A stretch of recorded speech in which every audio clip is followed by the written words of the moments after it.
Welcome back to another episode of Scoreboard Cinema, our sports and film podcast.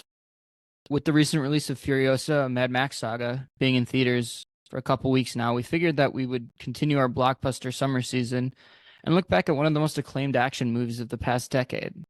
This is Mad Max Fury Road, of course. This movie follows Max Rakitansky alongside Imperator Furiosa as they travel to a land, turn back, and travel right back to where they started. I promise this movie's execution is way more interesting than the premise I just described. On this episode, hear what we have to say about the epic score, the subtle and yet nuanced performances of Tom Hardy, as well as Charlize Theron, and of course the action set pieces. Coming up next, Oh, what a day. What a lovely day. Mad Max Fury Road. Up next.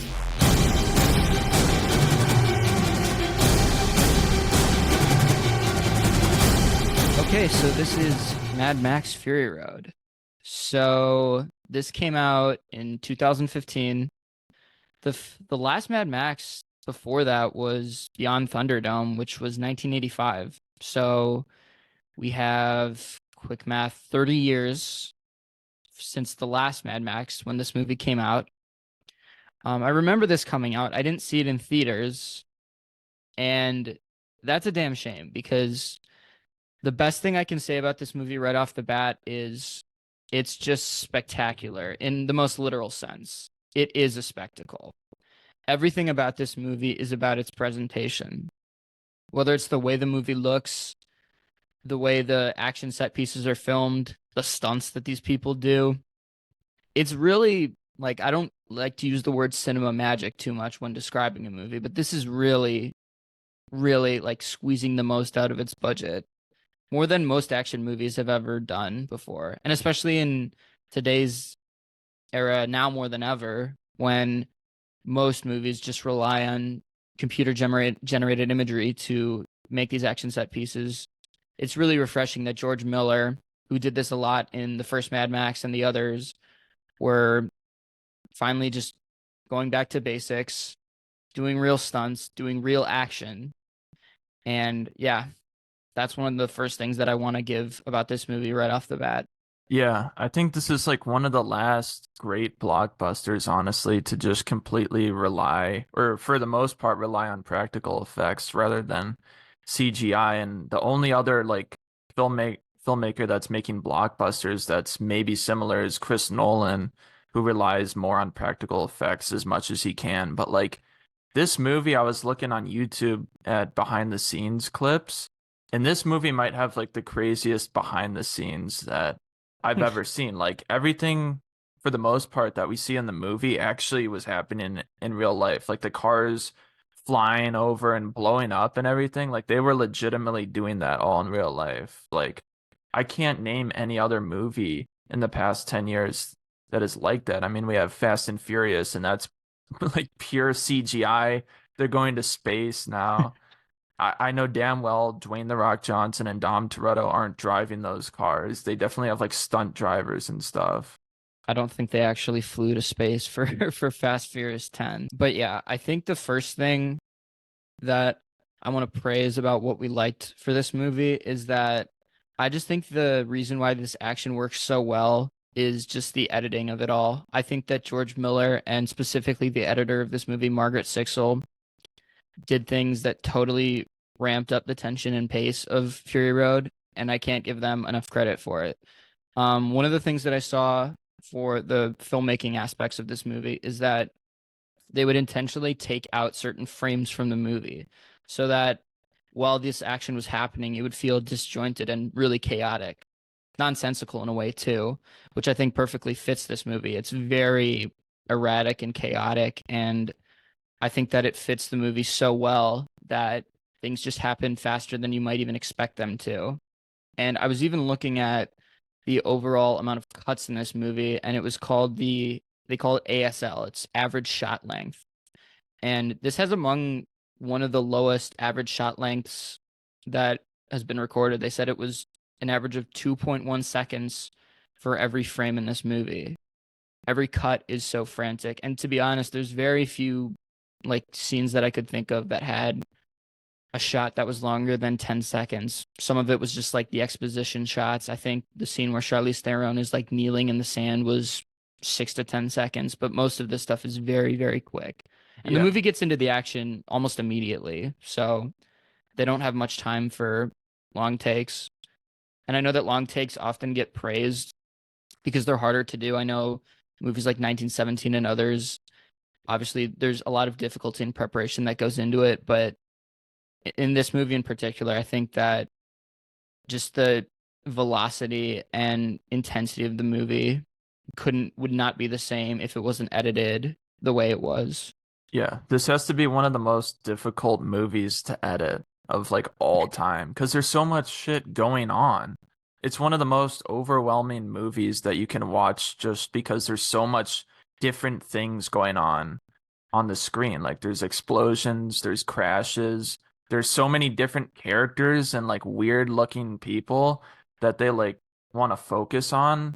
So like I have never seen a movie edited in this manner. Like I've seen movies that were edited very fast paced or lots of like weird effects and whatnot, but like it's almost like choppy, maybe is the way to describe it, but it's necessary because I mean the whole movie's a car chase. There's about out of the 2 hour runtime, there's about maybe 10 minutes of downtime when Max When he uh gets captured first. yeah, when he gets well that and also when he's at the rig with Furiosa and they stop by the tree or whatever where the Oh, when they're sky's like trying to get blue. their thing pulled out from Yeah. the tree. I don't know how that works, by the way. Yeah. That was a little weird. I was like, I know the whole movie's weird, but that truck is supposed to be like they said it was like 2,000 tons or something like that. And I have a hard time believing that one tree is gonna hold that weight. Yeah, that tree looked like it was about to fall over. It was like a dead tree. It wasn't even big. I don't know how that worked out, but and it was like covering them from the gunfire. Or it was covering Tom Hardy's character from the gunfire somehow. Oh, yeah, I have a lot to talk about with that character. I'm glad you brought up that scene though, because I also love the color gradient of this Yeah. movie. I remember after like halfway watching the movie, looking at it and being like, wait, sand isn't this orange? Why the fuck? Like, I didn't even realize it, but like, you know what sand normally looks like? It's supposed to Yeah. be like a pretty dull color, but everything about this movie is so vibrant. And I'm actually curious to watch this at some point, but when I checked out the 4K disc from my library, there exists a Chrome version of Mad Max. It's black and chrome, where it's literally the entire movie is black and white. And I'm Oh. actually very curious to see how that would compare. I don't know if it'd be better or worse, but I think that like a lot of this movie, even though it's such a dull, like most post-apocalyptic movies are thought to be duller and grimier. That's not what this movie is. Like I said, it's spectacular in every technical aspect of this movie, and Yeah. color is one of those. Well, the scene where they drive into the storm where there's like multiple tornadoes happening and stuff. Yeah. Like the colors and everything in that scene is crazy. Like you get like blues, reds, oranges. It's just like yeah, it's not the typical color scheme you're gonna see for this style of movie. But, Yeah, and I don't know how they would film a scene like that. That was crazy too. well, that's Just probably seeing the like the one scene rigs. where they used CGI for most of it. Yeah. I mean, I don't believe they just put a bunch of cars flying up in the air. That probably would have caused a lot of insurance problems for That this would have movie, but killed half the cast. I know that like when this movie came out, the thing was with its like awards, because this movie actually got nominated for quite a bit. Hmm. It basically won all of the big I don't want to say like tertiary, like it's not that they don't matter, but it's like all the Like the lesser makeup, awards. all that. Yeah, like makeup. It didn't win Who won cinematography or visual. cinematography? Cinematography went to Revenant. I've never seen that. So it won editing, production design, costume design, makeup and hairstyling, sound mixing, and sound editing. And then visual effects, that went to Ex Machina. I don't know. I mean, I guess it's cool because they had the robot who was played by the human, but that's a cold take. I think Yeah. the Academy would like to have that one back. But yeah, like even though it won all those awards, I was sort of shocked at how this movie relatively wasn't as successful compared to the other Mad Max movies. Oh, was it less successful than them? I mean, like in terms of total like money amount, it grossed more money, but relative to the budget, like this movie had it estimates the budget was 155 to 185 million dollars, and it only made 380 million dollars, which is like not awful, but That's compared to the still other good movies, though.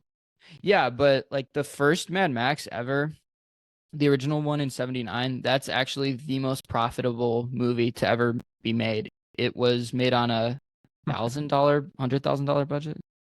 Um, but it was like super independent, and it doesn't honestly hold up that well. But it was made on it was made on a $400,000 budget, and it made $100 million, which is still the most Wow. profitable movie to ever be made. And then Mad Max 2 made 36 million on a $4.5 million budget, and Thunderdome made 36 million on a $10 million budget. So Oh, okay. all of those made more relative to their budget. Yeah. Like this movie got outperformed by Pitch Perfect 2 for opening weekend. I Those just movies were like ridiculously popular for really no reason at all.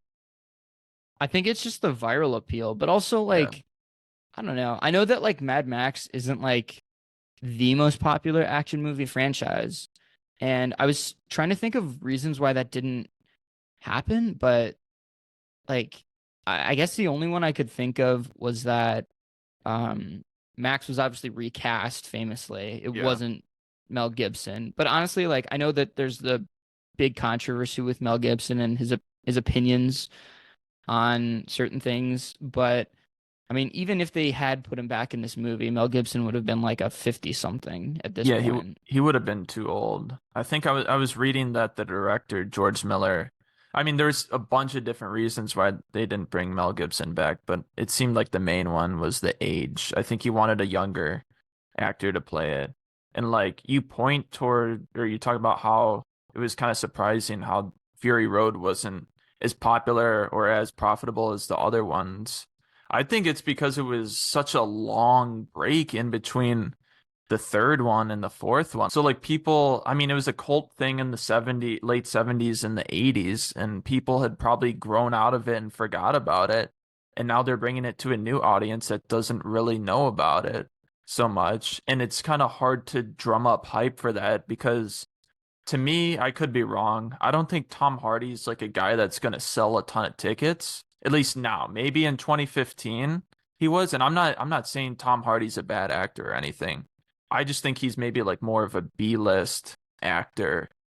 He's still big, but I don't think he's a guy Yeah. that's going to fill seats in the theater. And Charlize Theron was huge in the 90s, like late 90s, early 2000s. She's great in this movie. I think she's the best part of it, but I don't think these two were gonna draw in new audience members to a Mad Max movie. Yeah, I mean, the thing with Hardy is that I was sort of surprised that his momentum didn't ride him to making a more successful movie out of this because I was looking through his filmography and this is like right in the middle of his prime. I know he's Yeah. still like, I don't know, what is he like 40, 50? But I mean, he was hitting all the right notes leading up to it. He was in Inception in a leading role. He was in Tinker Tailor Soldier Spy, and obviously Dark Knight Rises made $1 billion at the box office. Yeah. And so I was sort of wondering, and he was in The Revenant, which he was also nominated for an Oscar for that same year. And Yeah. so I was sort of surprised that he didn't like. I know he doesn't necessarily have a movie star charisma. He's very reserved, and this movie's a perfect example of that. He's basically like if Jason Statham was good at acting. That's what he is. And yeah, dude, he was on a crazy run, like you said, in the mid 2010s. Like Inception, Dark Knight Rises, Warrior is another one where I'm pretty sure he plays like a boxer or a Yeah, wrestler or something. And that's then it. yeah, there's also another one. I've been meaning to watch it for a long time. It got good reviews called Lock. I don't know if you've heard about it. I haven't heard of that. It got good reviews. People say it's like his best performance. He's always sort of been like a pretty good with choosing his roles, especially when he was younger. He was in Black Hawk Down, like that was his first ever movie. It was a smaller role. I know that you also saw Layer Cake. I know he's in that movie. Is Yeah. he a big part of that too? Yeah, Because he's that was pretty early on big. too. He's not the main actor, but he has a substantial role in there. He's pretty solid. But yeah, I don't know. I guess it's just he doesn't have the movie star charisma, but Yeah, he just it's a never damn also shame. really played like the leading guy, and he can do it. I mean, he was like the main villain in The Dark Knight Rises, and I think that's where people discovered like maybe he could be a movie star, but like in he never played like a hero leading character, I don't think. And like he's not really a hero in Mad Max. I don't even know how to, I mean, he kind of is. I don't really know how to describe him because I hadn't seen any of the other Mad Max movies, and he has like about 5 lines of dialogue in this movie. So I don't really know what he's supposed to be besides like an ex-police officer. But I would say that he's morally ambiguous, is what I would say. I yeah, don't think that he's like um totally lost it, but I don't know. I honestly haven't seen all the Mad Max movies. I've only seen the first one, and I mean that one, he's not even like he's a good guy. He's a police officer, yeah, and his whole motivation is just like they kidnap his family, and like he has to, it's like a revenge movie, but okay. that's like his main motivation for attacking these people. And I haven't seen Road Warrior or Thunderdome, so I don't know the full backstory. I didn't understand that whole that girl like Yeah, with the hand thing. they That never just didn't really explain that. manifest that. How does he get himself in this situation to begin with? Did they ever explain that, or is that like something that they explain in the movies before? I don't know if the blood bag is like a specific thing for him. I know they just said I remember the dialogue specifically being like they're like, "Oh, he's my blood bag." So I don't know if like a blood bag is just a term for like an outsider human, like somebody who's outside of the Citadel. Yeah, Because I mean, that's literally like from a technical perspective, that's what humans are. They're just bags of blood. But I think it's just lingo. Maybe some of it's like Australian language stuff. Because yeah, they do say a decent amount of stuff like that. Like they say like fang it a lot, yeah, which yeah. I It was sounded like, like something else almost. yeah, I was confused about that at first too, but I was like, oh, interesting choice. Oh, I forgot to talk about the score. First of all, the score was made by his name's Tom Holkenberg, but his stage name is Junkie XL, which is just fucking perfect for this. Like I think his score is fantastic for this movie. I've actually worked out to the Brothers in Arms song, which is the song that they play when Furiosa does the oil rig deal that's gone wrong and they start motorcycle flying over the rig and like Yeah. bombing them. I think that's so kick-ass and I listen to it all the time. Wow. Okay. Yeah, I Yeah, I think guess I that's need to dive fantastic. into the soundtrack more. Oh, it's really good. I And mean, this I guy's thought it done was pretty. good, but I couldn't also like hear it because it was playing during the scenes where there's explosions, so I didn't like catch it all in its glory. So, I also like that too, though. I like how it doesn't just like invade it, which is like what a lot of scores do, especially like once you're a big shot film composer. Like Hans Zimmer, especially, I think of this when he does it, and he's a great film composer. I like his songs, I like his scores, but like that shit just like is pumped up to the brim.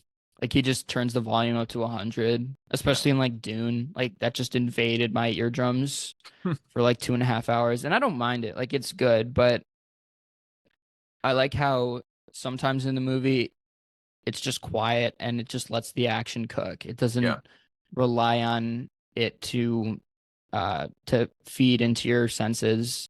It just lets it be a icing on the cake rather than just the meat of the action. I'm pretty sure it's the same dude who also scored the Batman versus Superman movie because I recognize that name. He might have done a few DC movies. He did the Snyder's cut of Justice League as well, Yeah. but they don't credit him for the regular Justice League, which is interesting. Yeah, that movie's a disaster. Not that the remake or the Snyder cut's not even much better, but But yeah, I gotta give him mad credit for that because It's fantastic. I was just gonna say I give this movie a A+ for like building out a creative world and just like rolling with it and not like explaining shit. They just throw you straight into it. And sometimes that works and sometimes it doesn't. But in this movie, it works because it's just a pure action movie for 2 hours, minus about 10 minutes for downtime and exposition and dialogue. But besides that, they just throw you right into a car chase and a chase scene. They're chasing Tom Hardy down. Like, there's no breaks in this movie hardly. Like, you can't really get up to take a break at any time in this movie. Like, you kind of have to sit through the whole thing. But yeah, the creativity is outstanding, I'd say, especially for like a big blockbuster. I mean, we have things like Dune, which are super creative, but in this movie, like every character is unique, just the way they look. And then, I mean, you got to talk about the vehicles, the cars and the trucks and like the dune buggies and the semi truck, the armored cars with spikes on top of them. They got like rocket launchers and shit. Like, I don't know how they came up with this stuff. Like, I've never seen anything like it. Like, I can't point towards an inspiration for anything. It's like so original and unique, and I've seen nothing like it before or after. And the way the characters look, like they're called the War Boys, right? Well, there's like multiple Yeah, I mean, you have the like multiple like factions of people. yeah, you There's got like the like Kama different crazies. yeah, the different factions of people look ridiculous. Like some guys have chainsaws. So there's the Yeah, guy playing the guitar, which is like my favorite character in the Iota, movie. Yeah. goat. Um, you have like some guys are wearing like hockey masks, like a Jason mask almost. You get the war boys who look like skeleton soldiers or something. And then you get Furiosa and then like the older women who are all like badasses. The breeders. They're hitting like no scope headshots on Oh, you people. mean like the old women? Okay. Yeah. Everyone in this character or everyone in this movie is like a badass. They're all like just crazy to the fucking limit, dude. They take it to the limit with these people. And I mean, I just appreciated it. Like, we don't need to know anything about these characters. You just need to like sit back and watch them. That's like this movie could have been fine with no dialogue. Like, honestly. Just 2 hours of nothing but just explosions and shit. I mean, it Yeah. really isn't. I would actually be curious to like pull up the screenplay and just count how many lines of dialogue there are. It's just half the script is just the word explosion inside like parentheses and stuff. There's not much lines at all. Well, and I mean that's a characteristic of all of the Mad Max movies, except for maybe the first one. The first one's a little bit more dialogue driven, but that's what I've been told is that it's mostly just high octane action, which I like. I feel like a lot of them will try to be super, I don't know, just like stoic and whatever. Yeah. But I like how this movie just puts you straight into the world, straight into Valhalla. Yeah, and I've never seen a movie that's this balls to the wall in terms of action the whole time. Like I can't think of anything like it where there's literally no break at all. There's one break in this movie and it's like 10 minutes and then it turns into a people getting shot at in a chase scene. Like and some of the like things that happen in this movie are just so outlandish and weird, but you just like have to roll with it. They don't even explain it. Like, why is there like a midget in a wheelchair like commanding an Oh, the army of baby. people? Yeah. Yeah, with the telescope. Yeah, I mean, well, and I think that's the point of like the breeders. They're all played by like actresses or like supermodels, Yeah. but then every other person in this universe is like Deformed or ugly as deformed, hell. ugly, old. Even like a Morton Joe, who's like this totalitarian, basically dictator for Yeah. the city of Valhalla, is just like in the very first scene, before you even see him, I think he's getting like his back is like peeling like a motherfucker. He's got like crepe skin on his back, Yeah. and then they have to put like the shell casing over his body. Yeah. I think it's just a reflection of the post-apocalyptic world that this movie takes place in. Um, I'd say the best thing with this movie, if you're gonna point to one thing being the best, it's just got to be the use of practical effects. I yeah, mean, there's nothing that I can think of that really is like that. I mean, we just talked about The Dark Knight and how Nolan uses practical effects, but he's never made a movie this crazy, this pure action. I don't think anybody has. Yeah, I mean, there's very small, minimal use of CGI, and you gotta appreciate that because no other filmmaker making big blockbusters is doing that. So I think that's really the greatest thing about it. Also, I just want to talk about this a little bit. Immortan Joe is like interesting to me. It doesn't seem like he's strictly pure evil.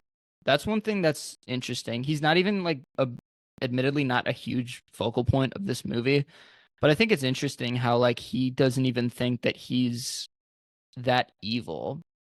And in fact, a lot of the people, most of the people in this movie, as a matter of fact, are like willing to die for him. Like they go and he's like this religious figure basically.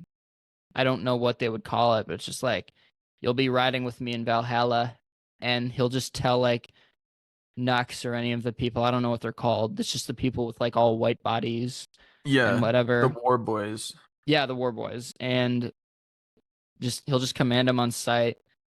And then he basically just gives them like a chrome whippet and they just do Yeah, whatever the what fuck is they that thing? I was wondering what that was. honestly, They just like spray it on their lips and their teeth. yeah. I think it's just like liquid confidence for them because it also serves the benefit that like they're high as fuck when they're about to like jump onto the big rig and Yeah. like try and murder somebody. Um, I also think it speaks to the fact that many of their fans are probably crazy. I guess not fans, but like just the people of his village hmm who look up to him. I don't know. It's really interesting. He's not just like pure evil. He's certainly evil, but he's not like completely blind. And obviously he captures the citizens' hearts in one way or another. He gives them water and he promises them these things. Mother's milk. Mother's milk, yeah. It's very politician like in a Yeah. way. It's like some weird parallel to like Kim Jong-un or something. You know how like he has all the food and all the resources, but the citizens have nothing. Yeah, like I said, it's very totalitarianism Yeah. esque. Um, and yeah, although he's big on polygamy. Yeah, he has That's an five interesting. wives or He probably something. has more than that too. Five that we know of. Yeah. Well, and I know you didn't watch the Furiosa saga, but um obviously that's part of his coming up. He's not like the main villain in the movie. And as a matter of fact, like Furiosa and Immortan Joe have like a mutual respect in the beginning of that movie. But Hmm. yeah, he's just not like he's not pure evil. I don't know how to describe it, but I don't know. I think you should check it out. It's not as good as this movie though. I'll Yeah. freely admit that. It's also 30 minutes longer and it's a lot slower paced. But I guess like basically any movie is slower paced compared to this movie. Yeah, there's nothing faster. For what I didn't like, I there was nothing like absurd. Like I already mentioned that the girl flashbacks, which are weird because I don't know if it's based off of the first movie, but in the first movie it's a mother and a son that like he has Mad Max has his wife and his son, but so I don't know what this girl's connection is. I don't know if this is in the later movies, but obviously it's not important enough that it manifests to Yeah. being much of anything, but that was like unnecessary. I don't know. You could cut that out, but it's basically maybe 2 minutes of footage, if that. The only negative, yeah, there's not really any negatives because the whole thing's a car chase basically. But like the one thing I wanted more was a fleshed out backstory of Max. Like I want to know what his motives are. I want to know what he's thinking. Like we don't really get inside his head besides like those flashes of the girl which are never explained. I feel like there was a failure to explain who he was and what he stood for, really. Yeah, I guess I should have checked them out. I'll probably watch one of them next week just to see if there's stuff I missed. But I mean, he does have like an opening monologue. It's not even really a monologue, but it's like, I was a cop, a road warrior. And Yeah. he speaks in his Bane voice pretty much, just like Yeah. this. He talks like this. Well, And he he's has his like, Bane mask too, basically. oh, That the can, like the yeah. it's a pitchfork too, I think. It's like the or it's like a gardening tool because it has like the little handle at the bottom of it when those three things are sticking out.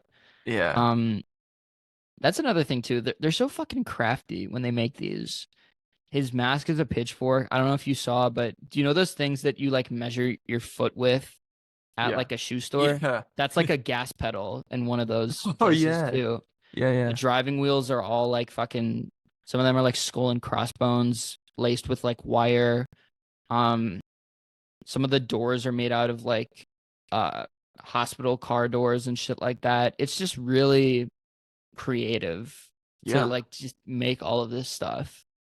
I don't know. I admire that too. I guess I should have mentioned that for what I liked as well. Yeah, shout out to whoever designed the whole aesthetic and theme of things. Like they got the most creative person of all time to do this shit. Because everything, there's like attention to detail with every vehicle and every character and every set piece. Like I feel like this is a movie that is probably a good idea to watch a couple times because there's probably so much that you miss in terms of detail because there's just so much going on. It's hard to focus on one thing. Yeah, there was a 40-minute video on YouTube. It's just everything great about Mad Max Fury Road. And even just watching that, obviously I watched the movie 2 days ago, but just rewatching that, I was like, damn, there's so much I missed. And I Yeah. had seen the movie before rewatching it this past week, but I watched it at like the very, very beginning of like the pandemic and lockdown. There's so much happening on the screen that you don't have time to pay attention to Yeah. every little detail. Okay, so Charlize Theron. So I was thinking about this. I haven't seen all of these movies, but I wanted to put this out there. So in terms of action movie actress performances, where do you have this? I know I'm sort of putting you on the spot, but I was looking at just trying to compile a list for myself. So I thought of Natalie Portman in Leon. That was her debut movie. She's fantastic in that. I don't know if you've seen that, but she's No. fantastic. I thought of Uma Thurman in the Kill Bill movies. I thought of Emily Blunt in Edge of Tomorrow and Sicario. I thought of Sigourney Weaver in Alien and the Aliens trilogy or quadrilogy at this point. Yeah. And I also thought of Linda Hamilton in Terminator. I mean, in terms of ranking her performance to those, I mean, I've seen the original Alien, so Sigourney Weaver, I know, is like such an iconic and legendary character for like action and horror. But like, I don't even know if you can really rank this performance. She doesn't, there's not a lot of dialogue to work with. Like, I think she's the best part of the movie, but it's not a movie where you really want to or really should dissect the characters so much. I know they made a Furiosa movie, which probably need to see, and they flesh her out way more. And she's the most fleshed out character in this movie, but like, I don't know how you can really compare her to other action performance or any really other performances. Maybe you can because you've seen more of those, but Yeah, so I mean, the one thing I would say is you said like she doesn't have a lot of dialogue. I don't think dialogue needs to be like it's an important thing for a performance, but I think a lot of it is like, first of all, not just for her, but for Tom Hardy. I think both of these are in praise of subtle performances just yeah, because they're not like outwardly emotional and they don't have like this outburst Oscar bait moment for yeah, their characters doesn't necessarily mean that they can still be fantastic.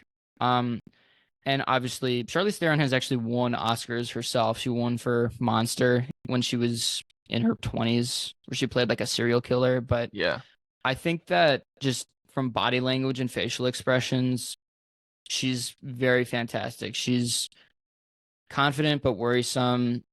She's very much stoic, but also like realistic to her situation.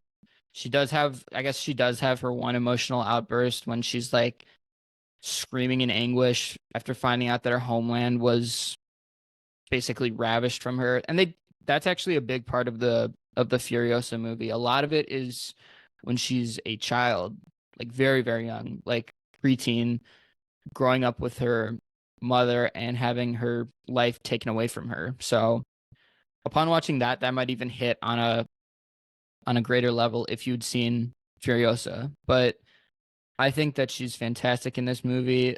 I think that I would say that she's better than uh, Uma Thurman and Linda Hamilton. I can't quite put Natalie Portman or Sigourney Weaver below her, but I think she's fantastic.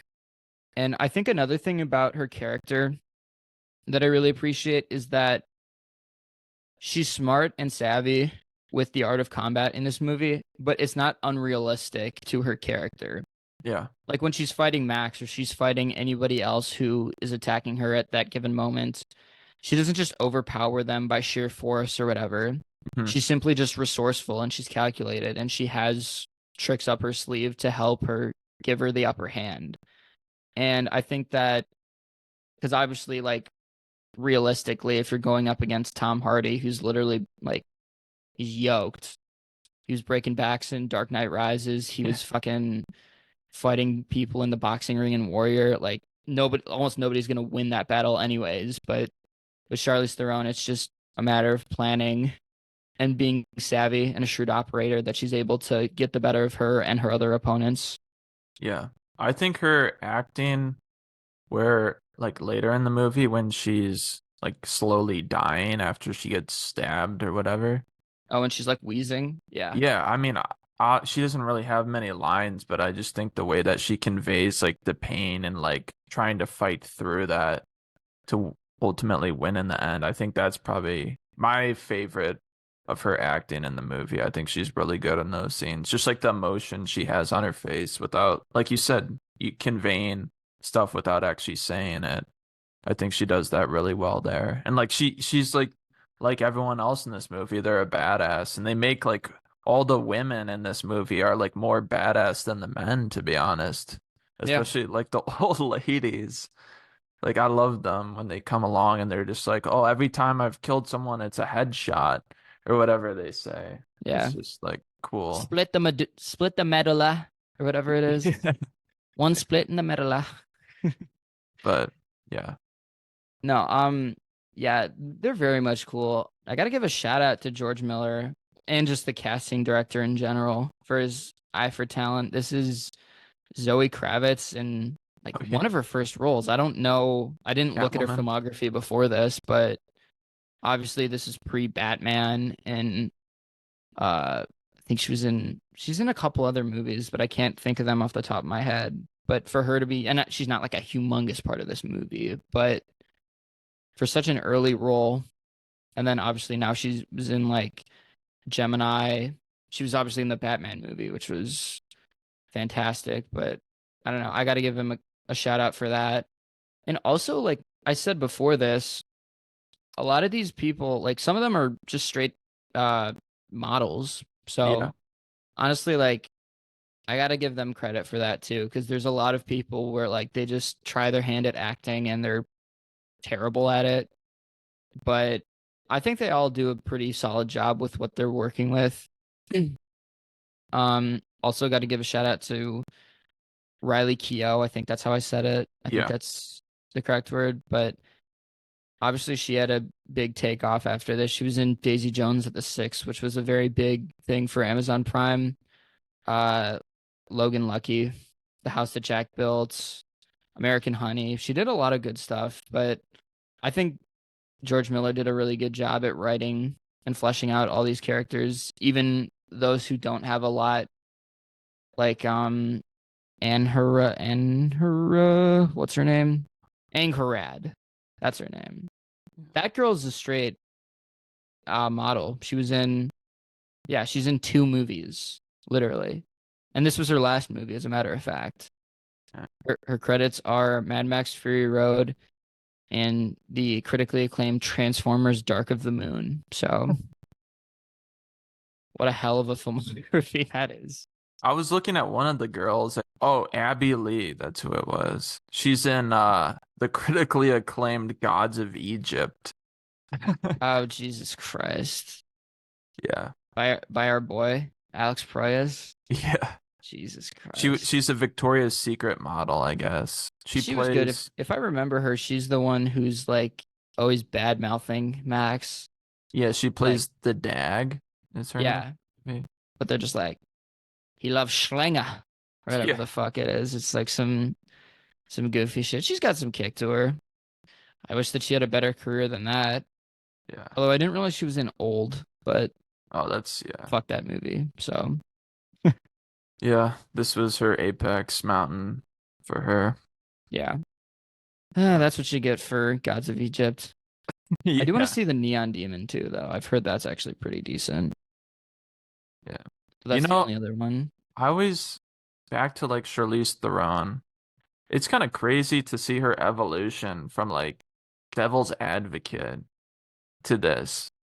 Like Yeah, Devil's Advocate, honestly, she kind of sucks in. And like she's just kind of a pain in the ass in that movie. I think she just got thrusted in because that was one of her first, like, I can confidently say that was like one of her first five movies that she was in before that. Yeah. Um, but yeah, I don't, that's not a great look on her part, She especially when also she gets like didn't scared by the supermodels or whatever. Yeah, she also didn't really I was just like looking through her filmography. She didn't pick the best movies. She was kind of very inconsistent. Like Mad Max, great. She was in Doctor Strange, which I just don't remember, but obvious the multiverse one, obviously that's not our favorite. She was Oh, in that's like a cameo appearance by her. yeah, Prometheus, I haven't seen, but I've heard mixed reviews. And then she's in like the recent Fast and Furious movies, which are trash. Devil's Advocate, she kind of sucks. But like I'm trying to see, like she was in the Italian Job, that's fine. I feel like she could have been in better movies. Like she's a good actress. I guess she Yeah, just likes I to don't do think, like fun movies, it seems like. I think it just depends. Like, I don't know. I think she wants to be more versatile. I know that sounds weird saying that, knowing that she's in the Fast and Furious movies, but like, um, I don't know. She still picks like somewhat interesting projects. I know that like Yeah. Atomic Blonde was another one of her. That was her big pivot, not pivot, but like after Mad Max Fury Road, this was like her standalone action movie, even though you could argue that this was her standalone action movie. And also she was in Bombshell, which I remember was a big hit with a lot of people, with Nicole Kidman and Margot Robbie. Yeah. Um, so I don't know. I think it's just like I think she's proven herself. And I don't know if you want to be in commercially successful movies, do it. And at least she has the pedigree, I'm unlike just a guy like Dwayne Johnson who just fucking never had those acting chops to begin with, and just was like, I'm gonna go the commercial route. part. She I mean, won awards for her movies. Yeah, I guess she's never really worked with a super duper auteur director. I mean, yeah, I guess like Prometheus is Ridley Scott, so I guess that's probably the closest that she ever got to. probably. But yeah, yeah, I don't know. It's unfortunate, but she's still on my short list of greatest actresses Yeah. working today. Speaking of versatile, what the hell is this guy's filmography? This is probably the weirdest He's bipolar. filmography I've ever seen. Well, I mean, that's obvious. I just can't even imagine though, like, so you start off in the late 70s. You're a big smash hit. You and Mel Gibson make movie magic with the Mad Max movies. And then you're just like, you know what? I've proven myself. I don't need to do this anymore. So then you do dramas and comedies with The Witches of Eastwick and Lorenzo's Oil, which are just like not Oscar contenders, but like pretty big director movies. And then you're like, all right, for about 20 years, I'm just gonna make children's movies. I'm gonna do Babe, which The is pig. literally yeah, it's literally like this short synopsis is the story of a farm pig who wants to do the work of a sheepdog, which is actually, I think that's one of the most successful Australian films to ever be released. Yeah, it grossed 250 million on a $30 million budget, which Yeah. is just Yeah. ridiculous. He And did two Babe movies. yeah, He he did. Well, he didn't direct the first Babe. He just okay. wrote it. But then he directed Babe, Pig in the City, the great classic. With the pig and then the Affleck dog on the cover too. Also, just while I'm on this page, the first Babe movie stars James Cromwell, who was also in Oh shit! Yeah, he was in LA Confidential, Confidential. Yeah, and uh, Babe, Pig in the City Dudley, Officer Dudley. has, well, and get this, Babe, Pig in the City has James Cromwell. And then after that, as if he hasn't squeezed that lemon dry, he makes this first and second Happy Feet movies, which I saw when I was a kid. And I don't know. That's just so odd to me. I just can't. I don't know. I've never seen a director do this. Yeah, I You don't know. like He you either start with children's movies and then you sort of go along with it. I mean, I guess like I'm trying to think of like auteur directors who make like children's stuff. well, Martin Scorsese was in Shark Tales with De Niro. Yeah, but he didn't make that movie. Yeah, but he's in He it way played like more the than he eye. has any business to be. But yeah, like it's just so I don't know. I I think he just like just his it's wife is like, weird. okay, you've made some of the most weird, fucked up movies that we've seen. Why don't you make something for like our kids that they can watch? Why don't you make Happy Feet 2 with Brad Pitt and Mickey James Cromwell. and Elijah Wood? Dude, I don't know. That's so weird to me. I can't get enough of that. But then after that, after Happy Feet 2, he's like, "Oh, I know where I'm called to." And he finally makes a Mad Max movie after 30 years. Yeah. And he hits it off, and then he does that. He does Furiosa, and then he does a very trippy movie that I've heard was only okay, but it was called 3,000 Years of Longing Yeah. with Idris Elba and Tilda Swinton. And yeah, it's the strangest filmography of any director I I think we've ever covered, really. probably. Of And like I one that's this successful, yeah. certainly. But from what I was reading, like Mad Max Fury Road had been in production or development for like years upon years. I think they started writing the script back in the 90s and it just went through like the developmental hell that some movies go through. So he was probably just I mean, this movie was supposed to come out in like the early 2000s. I think originally they had someone else casted as Matt. I remember Heath Ledger was like considered at one point. This would have been like He mid was Australian, so that would have made sense. yeah. Who else did he have? Oh, Army Hammer. Yeah, friend of the show, Army Hammer was considered at one point. I don't know if that would have been interesting. And But I don't, also, did he ever play an action role before that though? I don't know, but get this, George Miller also at one point around like somewhere between 2005 and 2010 was creating a Justice League movie. And it was supposed to be like a younger take on all the superheroes, and he cast Army Hammer as Batman. That that would have been interesting. It was George Miller's Well, Justice League or I was gonna something. say, yeah, because we talked a little bit about that in the Dark Knight episode, right? Yeah. Okay. Yeah, Justice League Mortal is what it was called. It was Army Hammer as Batman, Adam Brody as Flash, DJ Catrona as Superman. I don't know who DJ I Catrona don't know who is. that is either. Common was supposed to be in it, and then the rest of the cast is like unknowns. But But then he wanted to do Happy Feet, I guess. I think there was a period of time for George Miller where all his movies were like a challenge to make. Like he was just having trouble getting them off the ground or out of development. I think it would have been interesting to see if Fury Road came out when it was supposed to back in like the late 90s, early 2000s, how that would have looked like. Like they wouldn't have been able to pull some of this stuff off. I mean, they do use a lot of practical effects, but I think the editing would have been weird back then because at that time the editing styles on a lot of action movies weren't great. I mean, you have the Man on Fire and those type of weird, flashy editing things, and I think maybe this movie would have veered into that a little bit more. But Yeah. I don't know if he could have gotten the budget. I'm actually surprised he even got the budget that he did for this movie, but obviously they made it work. so we kind of talked about like why it wasn't successful. Yeah. Um, I guess another reason maybe why it wasn't so successful is like the concept of this movie is so weird. Like, how do you really sell it unless you get someone in the seat to watch it? Like, you kind of have to see it to understand or believe it, you know? Yeah, Like, there's you not can't really really a way describe to the do it.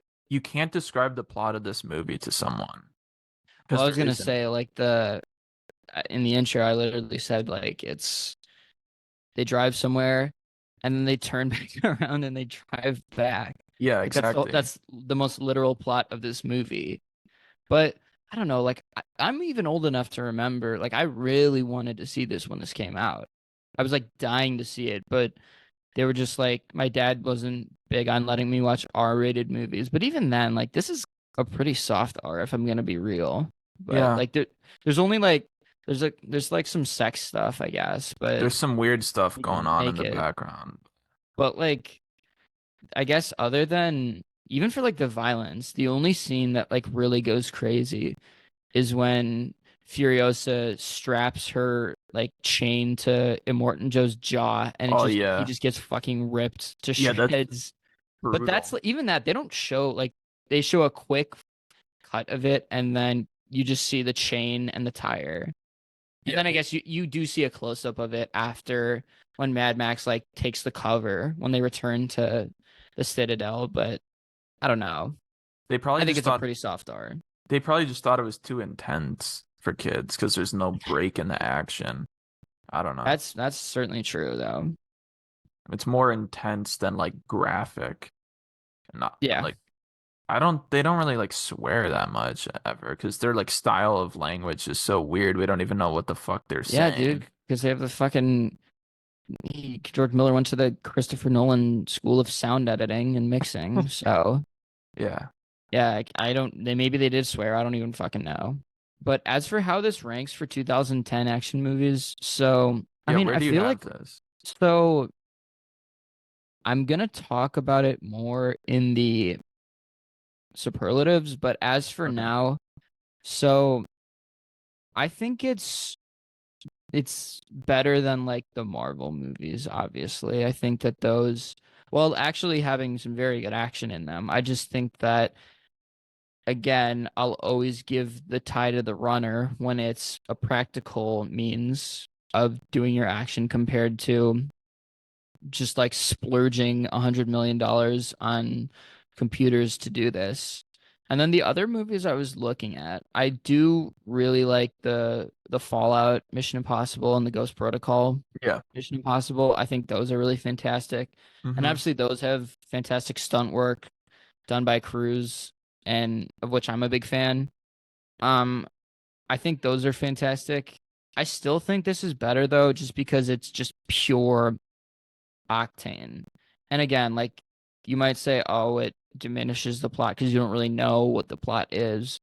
But again, that might just be me not having enough knowledge of the Mad Max universe to really make it all make sense. So But are you ranking it more on just like which movies have better action or what are better yeah, movies in the action that's genre? that's how I justify my criteria.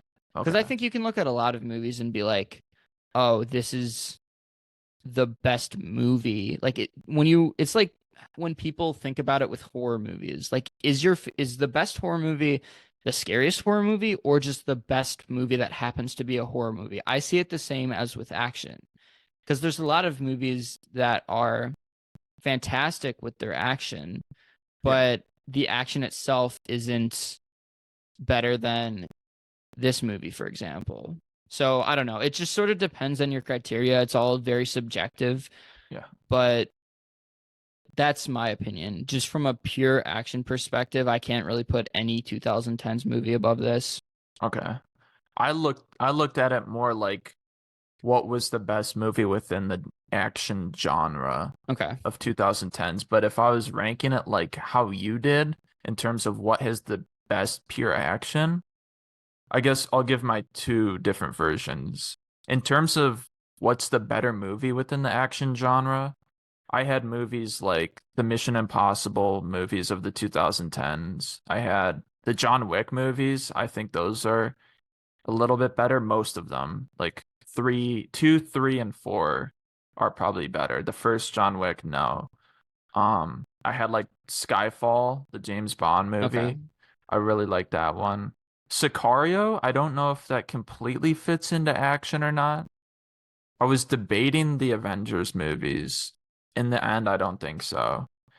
And then I had Dark Knight Rises, super close for me. I think Mad Max slightly better. And then I had I think I said it already, but Inception I'd have better. But in terms of So pure action, I think Mad Max is in like the top three. I think it's a close debate between that, John Wick, and Mission Impossible. so you said the Mission Impossible movies of the 2010s. So you mean all of them? You mean Ghost Protocol, Fallout, and Rogue Nation? I'll say Fallout and Ghost Protocol. I wasn't a huge fan of Rogue Nation. Okay. Yeah. So I think it's I just because Tom Cruise is just a madman. I just respect that guy for doing all the stunts on his own and like risking his life climbing up the Burj Khalifa and shit and hanging yeah. off the side of planes like and driving off mountains on his dirt bike. I But and mean, John Wick, I mean, to me John Wick's got like the greatest hand-to-hand combat I've ever seen in a movie.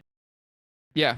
No, I mean from yeah, martial arts perspective, that's not a question. There's not even really that much hand-to-hand combat in this movie Yeah. at all. It's it's vehicle to vehicle combat is what it Yeah. is. Which is super cool and doesn't happen a lot in movies. So that's why Mad Max is definitely top three for pure action. Is this one of the most unique or weird blockbusters ever? I think it's probably the Yeah. weirdest blockbuster. Just like from the spectacle of an action movie. Like I can't really think of one of like the weirdest action movies. I guess I didn't really look at like what were some of the weird ones. I know people say like Everything Everywhere All at Once, but I don't even know if that's like I don't think I could classify that to a genre The only big specifically. blockbuster movie I can think that's maybe as weird as Dune. Yeah. I think the thing is though, like Dune is purely like I know that there's some science fiction aspects to Mad Max Fury Road, but it feels very grounded for a post-apocalyptic movie. Yeah. And like with Dune, it's just straight science fiction. So you do have to suspend some of your disbelief for Yeah. things like that. So yeah, that's probably the only other one where like a movie this serious would be as weird as it is and yet still work because of Hmm. it. The greatest car chase scenes ever, sorry. So I was just doing a quick little perusal through that and uh the Ringer recently actually did one where they did 20 of the greatest car chase scenes ever. So they had it fourth. What was the top three? Above it, so they had the French Connection. Okay. They had Bullet. So these are, I Those think, are like, old. yeah. So these are like historical car chase scenes, which I respect, and you do have to respect them. I haven't seen Bullet. I have seen the French Connection. It's very good, but I actually think Friedkin did it better in To Live and Die in LA, which they also have on the list. And then number one, they had Ronin. I know you've seen Oh, Ronin. okay. Interesting. I know that you don't think of it as like the greatest action movie ever, but It's got a good is car that chase scene. I had that as like one of my favorites, but I don't think it's better than Mad Max. yeah, I mean, and the thing they wrote about it in their website was they also said that like the entire movie is a car chase scene, so it's sort of like impossible to really rank it with Yeah. these other movies, but I certainly like I have not seen one that's better. They didn't have the car chase scene from the parallax view on there.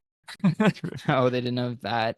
They had they had some other good ones though. They actually had Quantum of Solace in Oh the no, top that is a 20. cool one. The Oh, James really? Bond movies have some good ones. Well, but I know you don't. That's like the worst one though, isn't Well, it? that movie's ass, but the opening scene is a car chase. The opening scene's great, and the rest of the movie sucks.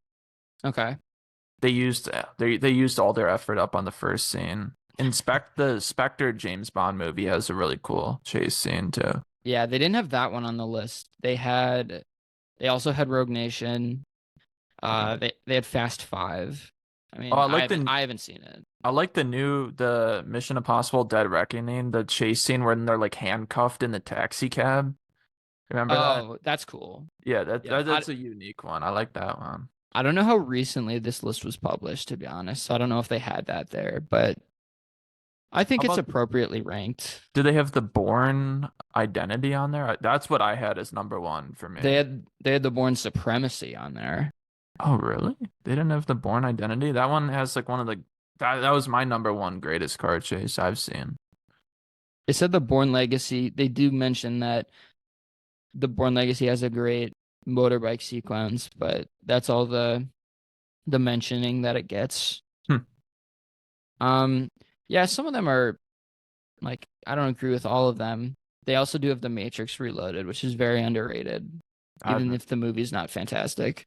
But yeah, I sort of agree with the Ringer here. Like you can't really um rank it because it's like the whole movie is based off of car chasing. hmm So it's sort of like how do you compare it to like Ronin where it's just one scene or Mission Impossible or other movies like that. So I don't know. I think it's among the greatest just because of the scope and the spectacle of it. Yeah. And I don't know.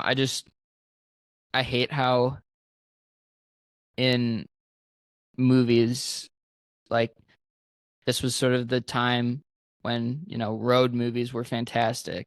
They were making money. Fast and Furious 7, which I think was their highest grossing one, also came out this year. And they were just like, we don't want to see another road movie. And so it tanked because of it. And I'm just so mad that in an era where like road movies are like, they have quite the niche population, especially for film goers. I'm just so mad that this didn't make the money that it did. I mean, it still made a lot of money. It wasn't like it was some box office disaster. I think for having a 30-year hiatus in between the last one, I think it did pretty well relative to that. I think it's just because we look at Pitch Perfect 2 making more money that it becomes a little bit of a It disappointment. just can't happen. I don't care. That can't People really happen, liked Anna bro. Kendrick, I guess, or whatever her But name was. They liked yeah, it was Anna Kendrick. that cup song or whatever. Yep. Yeah. Uh-huh. I remember that. My little sister used to play that all the time. It's I feel like this movie's got to be top three car chase. It's the most unique car chase because most of the other entries on that list you were looking at are probably like cops chasing like criminals. Like it's just a straight up police chase or a Yeah. bad guy chasing a good guy. In this Not just movie, people it's doing like you got whippets. yeah. In this movie, you got like the most out there vehicles of all time chasing other like you got a big rig getting chased by like a dune buggy with spikes and a machine gun turret on it. Like yeah, I guess it's just because the whole movie's a car chase, you can't pick one. But I mean, it's the most unique. You got to give it credit for that. Yeah, I agree with that. So that concludes our overview segments of the movie. Coming up on our next segment, we're gonna do our draft and cut segment, where we pick the best parts of the movie and cut the parts that we don't like. We'll see you on the next side. Welcome to our Scoreboard Cinema draft segment, where we draft and cut the best and the worst that this movie has to offer. Since you selected this movie, Connor, I will have you do the honors of the first overall pick. All right, so for my first pick in the draft segment, I'm gonna take the guy with the guitar, aka I guess his name is Doof Warrior. is what he's listed as. I don't know what that means, but that's his name. This guy is the best fucking part of the movie. I like when I seen this guy when they first reveal, like you hear a guitar music getting played, and I'm like, oh, that's a cool score. Like I thought that was Junkie XL like cooking up on the guitar. But no, then it's like an actual dude like performing a live guitar solo on top of a like huge armored truck. And there's like his guitar is a weapon, like it's a flamethrower too. And I was reading online that like his guitar was fully functional. Like he's legitimately playing the guitar while the car's moving. The flamethrower coming out of it is real pyrotechnics. Like none of that was CGI, which I thought is wild. I don't know how they pulled that off safely. Like I don't know how the guy didn't burn himself to a crisp. But like Yeah. this guy's the most just like unique guy in the whole movie. He's got like this red like robe on or It's something. like blinded, or he Yeah, has like he's cloth over his head. blind. He's literally blind, shredding on the guitar like he's fucking Jimi Hendrix or something. It's like I don't even know what to say because he has like no lines or anything, I don't think. And there's multiple scenes where he's playing the guitar, and I'll talk about it later. He's in one of my favorite scenes in the movie. He's utilized in it. But like anytime they show him, I'm like, oh, this dude's such a badass. Like he's the ultimate badass in this movie. And even though he never talks, he's just like part of the spectacle. He's just the cherry on top of everything. When all the cars come like rolling down the desert, they have that shot of all the cars like next to, or all the trucks and cars next to each other driving, and it's just him like shredding on the guitar. I'm like, Yeah. okay, I'm fully invested in this. Like they're just, this is one of the most creative movies I've ever seen, and they're just cooking and they're just immersing us in this crazy world. Yeah. That's an interesting selection though for such a bit part in this movie. Yeah, it's not even like it's a good performance, right? I mean, he gives a great performance playing the guitar, but it's just like he's just the cherry on top of the spectacle. I'm like, I've never seen a character like that. I just thought it was so cool. Just him part of it. And like having a guy just playing the guitar during this all out madness and destruction and explosions. It's just like badass. Yeah. That's an interesting selection, but a very good selection nonetheless.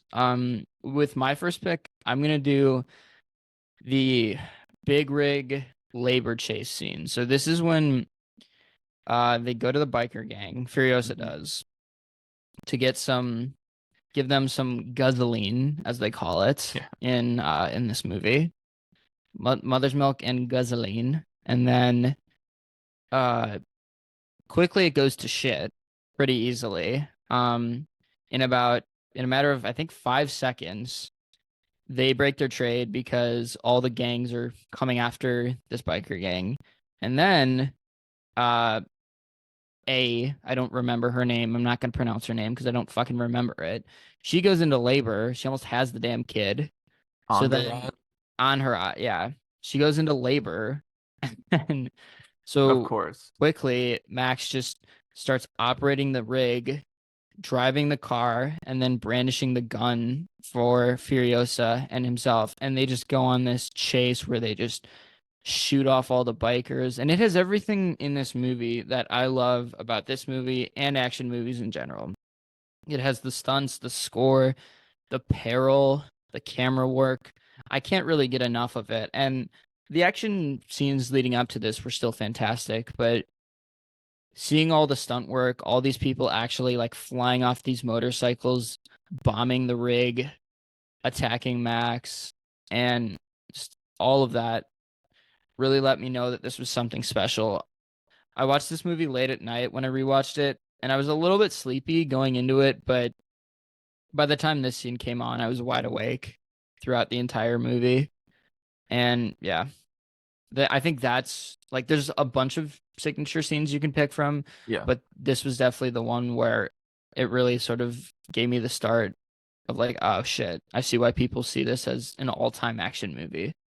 Yeah, you gotta love scenes in movies where the worst case possible happens in a situation. Like, what are the odds she starts giving birth? It's like I love how they do that. They're just like, we're gonna make this movie as fucking crazy and turn up to like 100. We're just gonna make everything go wrong that can possibly go wrong just to create ultimate destruction. Yeah, they just like this movie's just nonstop peril, Yeah. and I love it. Yeah, they're play like Max and Furiosa and the crew they're with are placed in like the most compromising situations and positions of all time. Like the fact that they get out of all these like different just dangers and situations is crazy because like you can't really write a script any worse for them. Like to put them in worse danger than they did. I mean, yeah, they're literally being chased by the entire world, Yeah. like whatever's left of it, at least. Yeah. And like, yeah, you have to resort to Max hiding behind a tree that could like come tumbling down at any second. And people like the girls are hiding beneath like a metal plate while there's like a sniper aimed at them. Yeah, I don't know how that doesn't get them, but Yeah. I movie don't know. magic. Everyone in this movie is super resourceful. Yeah. Well, and they have to be Yeah. because that's the whole thing with the apocalypse. Yeah. And it's good because like a lot of action movies, the characters are like kind of dumb. They don't really make the best decisions. But in this movie, Max and Furiosa and them, they're all making the best possible decisions. Like they're very, like you said, calculated, smart, and they really think about what they're doing because they're placed in situations where most people wouldn't be able to get out of. And George Miller is not making a movie where characters are going to make like he doesn't want it to be like it's obviously an unrealistic movie, Yeah, but he doesn't but want it to be so unrealistic that it's goofy. Like he wants them to make decisions that if you made them in real life, maybe you could survive it, but it's like I don't know, it just works for the movie. It's like a blend of like so out there but also somewhat realistic, like how someone could be the most resourceful that they can be in that situation without it being over the top, I feel like. yeah, absolutely. What do you have for your second overall pick? Yeah, so for my other pick, I'm gonna have to give it to the final chase scene where it all culminates on the way back to the Citadel. I guess it's more less of a scene and more 18 minutes of the movie. Sequence, yeah. When Tom Hardy gets out of the big rig and starts taking people down on top of the cars, like he's like performing wrestling moves, he's body Yeah. slamming people and just like throwing people off trucks. I think that's really cool.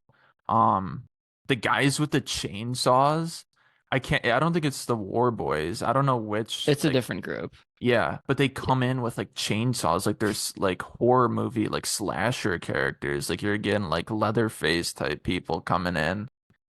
And like they actually get to one of the old ladies in the big rig. Yeah. They hit her with the chainsaw and they eventually kill her.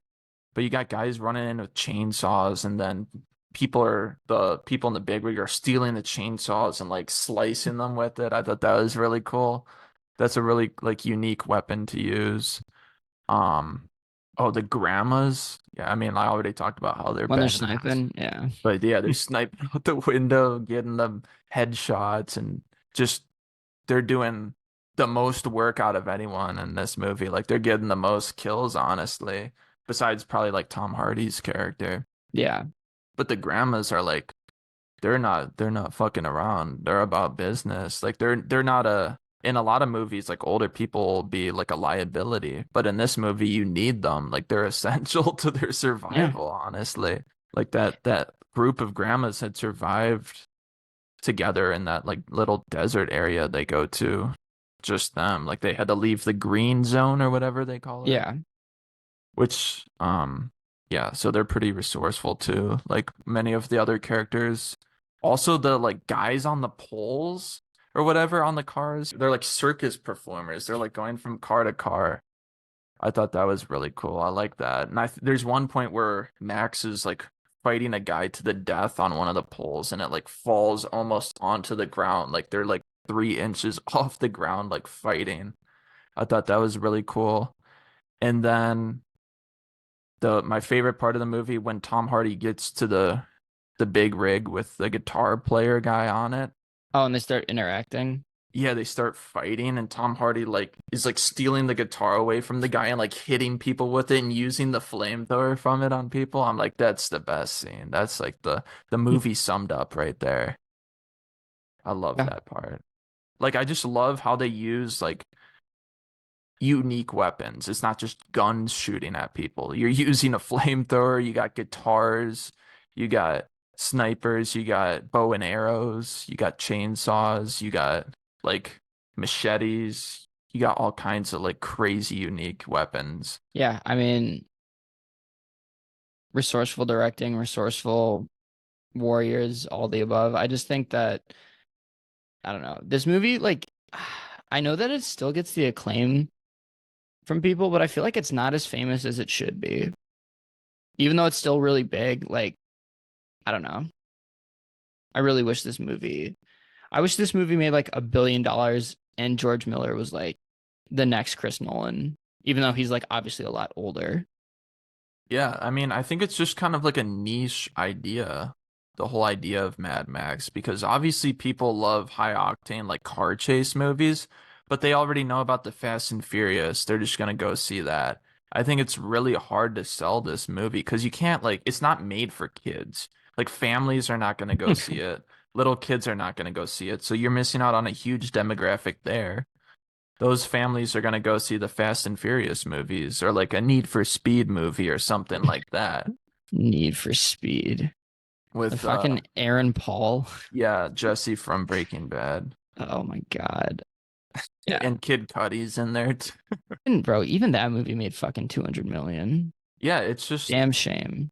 it's it's hard to sell this one because I don't know who the hell they're even targeting. Like who is this movie made for? People who appreciate film.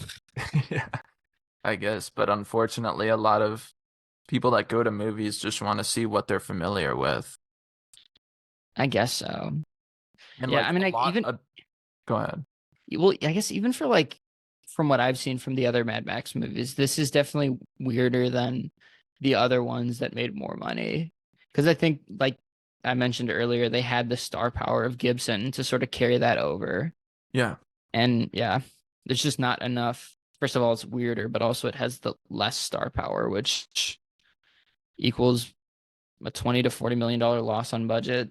Yeah, I mean, when the original Mad Max films were made with Mel Gibson, He was a star. yeah, he was much bigger back then than Tom Hardy ever was. Not that Tom Hardy's some unknown or something, but he's more like, I'm I not don't gonna even see know. Venom.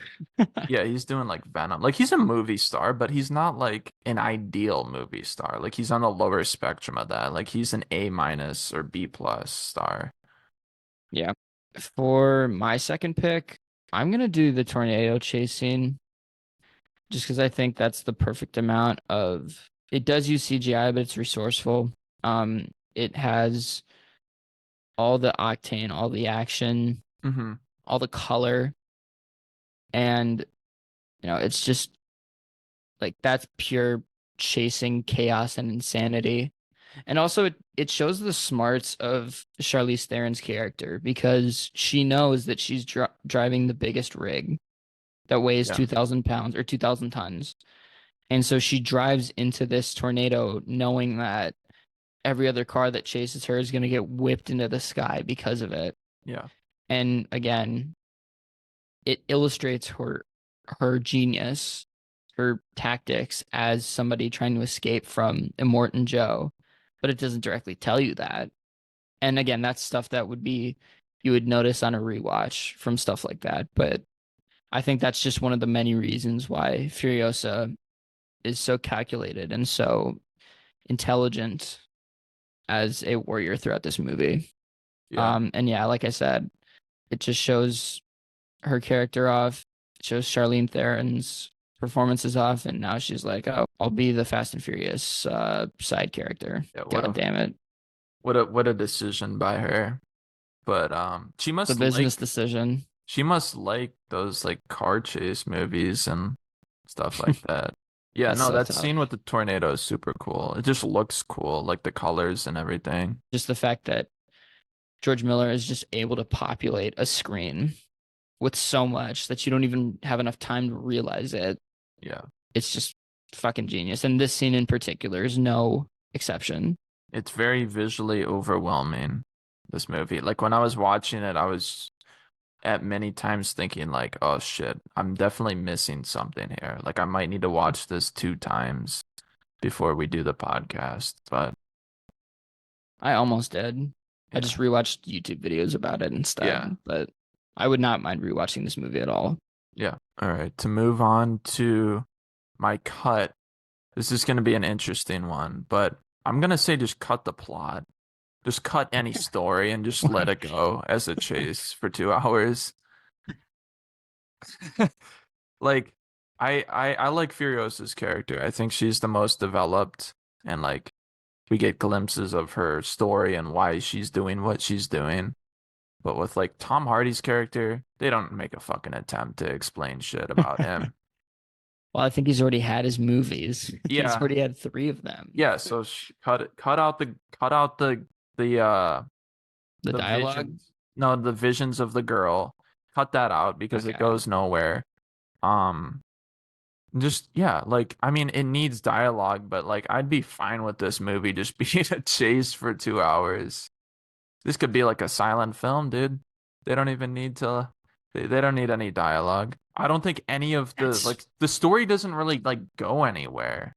The only time where there's like some like captivating story is when they stop in the desert with the old ladies. yeah, I think it's just because like I think it's about Furiosa because she mentions this in some the little dialogue that they have, but she's just like she's trying to redeem herself. It's about redemption. It's about getting back. And I think that obviously in terms of Mad Max, we don't know too much, but I've made this argument before, and I said this in my critique of the Furiosa movie because people were like, "Oh, we finally get a Furiosa movie," but I'm like, we already had one, guys. Yeah. That's this fucking movie. Like Mad Max is an instrument to her, and I think that like yes, is this movie gonna win best screenplay? No, but I don't know. Cutting the plot is pretty crazy. I That know, I just just sounds like it would. That just sound. You know what it sounds like you're saying? It sounds like you're saying make a Fast and Furious movie, but set it in the desert. That's what it sounds like. yeah, it's just I had to think of like my least favorite parts of the movie and all of them were the slower parts.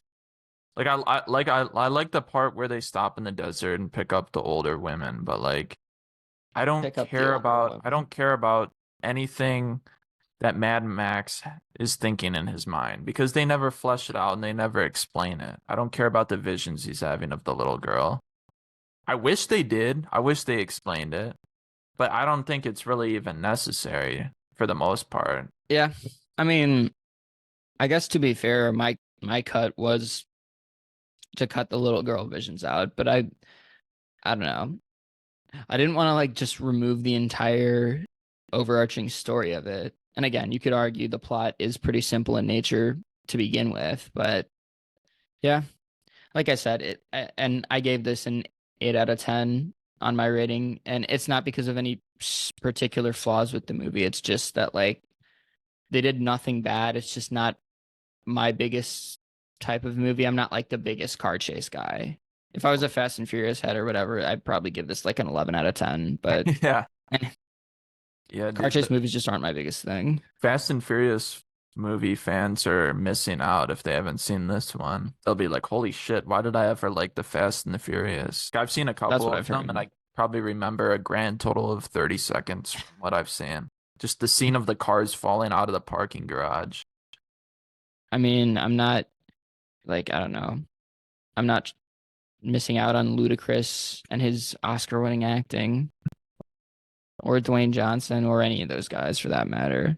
Yeah, R.I.P. Paul Walker, though. yeah. Yeah. Or what's it, Hobbs and Shaw with Oh, them and The fuck. That, Rock fighting? God damn it. That is a Fast and Furious movie. I have actually seen that. I've seen that too, unfortunately. Guys, don't watch Fast and the Furious. I know we've been talking about that quite a bit on this podcast, but I just want to, this will be my public service announcement. Don't give that franchise any more money. I like Vin Diesel. He seems cool, but nah, dude. Statham You can is do better the than that. Statham is just the White Rock. He is. It's just funny that they got them to like fight each other in a movie. It's like you're just the alternate reality Rock. I think he's also Australian too. I wonder if Yeah. he was ever considered to play. Do you think he could have played Mad Max? Honestly, probably. Yeah. I just think his voice would have been too distracting. Yeah. He would have had some stupid one-liners. He would have like cracked a stupid joke, and that would have been a whole different movie then. It would have been the Fast and Furious fans would be coming out for it. It would have been like how the Meg was a chase movie underwater or in the water, but instead it's the desert. Yeah. God, that would have been a different fucking movie. Maybe they can make a Dune movie. They're like a Dune When they're on the version. worms. Yeah, of Dune version of Meg where the sandworm is like they're trying to capture it or something. That And wow. Statham comes in like from a multiverse standpoint. They turn it into a multiverse movie where like Statham comes in, The Rock comes in. I don't think Denis Villeneuve would ever work with Jason Statham or The Rock or any of those guys. But It's I'm open to it, honestly. it'd be a Fast and Furious Dune crossover. I remember they were That would talking make about a money. I remember they were talking about a Fast and Furious Jurassic World crossover at one point. I think it's getting made. I don't know how that's gonna What work. the fuck? Okay. Okay.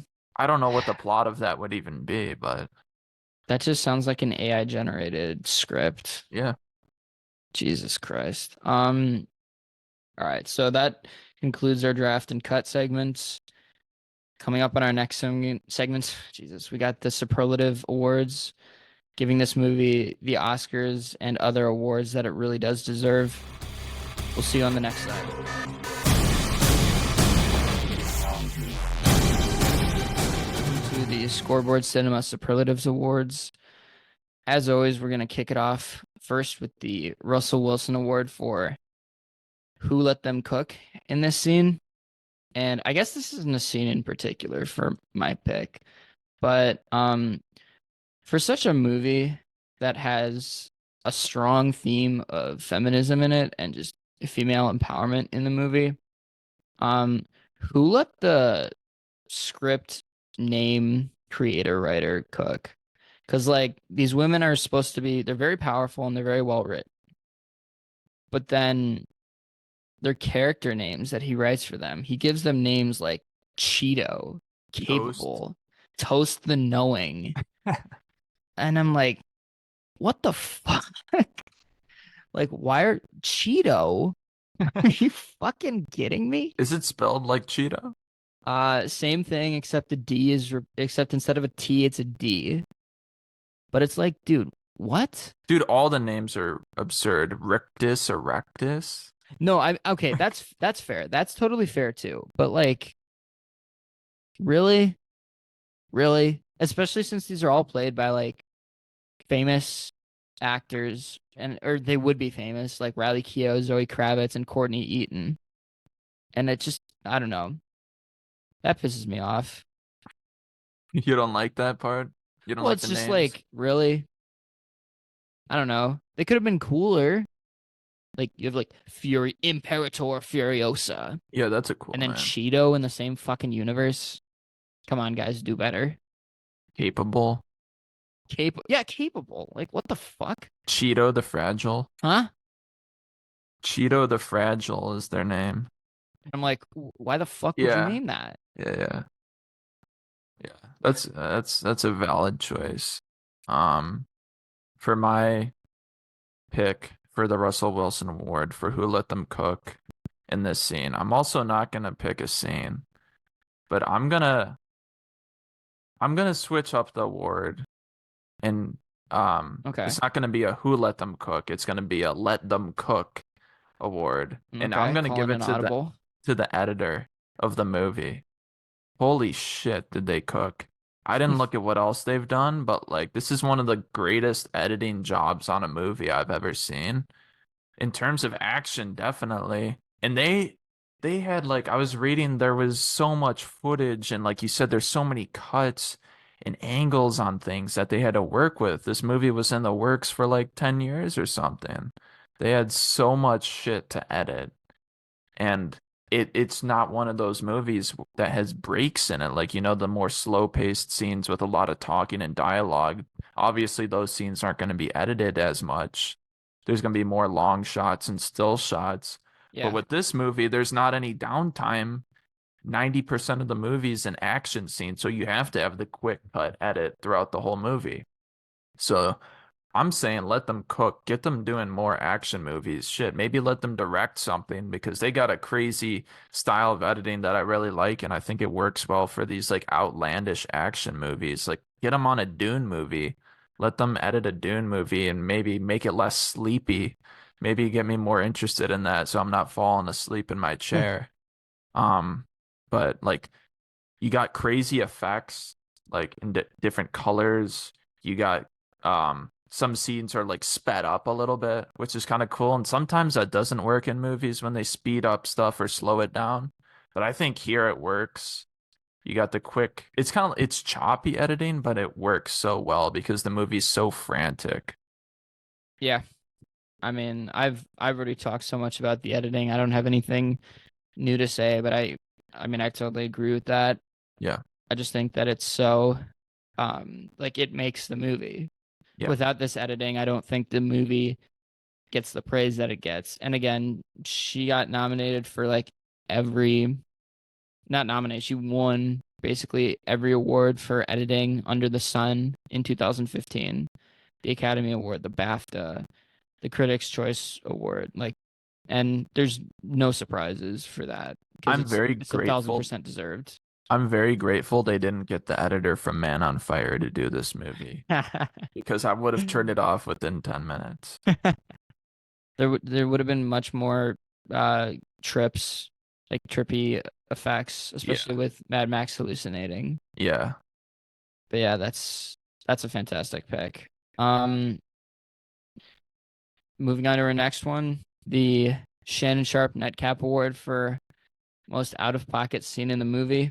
Um, yeah, so this one was pretty self-explanatory for me. So I'm gonna preface this by saying I understand the whole point of this movie is to sort of dehumanize the world and show that it's like a post-apocalyptic nature that they live in.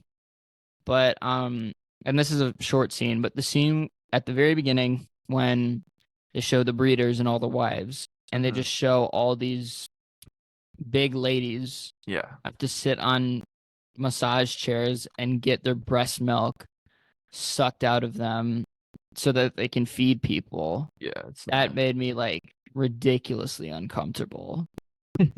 And then immediately after that, I don't know if this is from the same people, but one of the guys, one of the warriors has like a glass of milk and then he sips it and then of course fits the bill of this movie. The only thing he can say is fucking moo.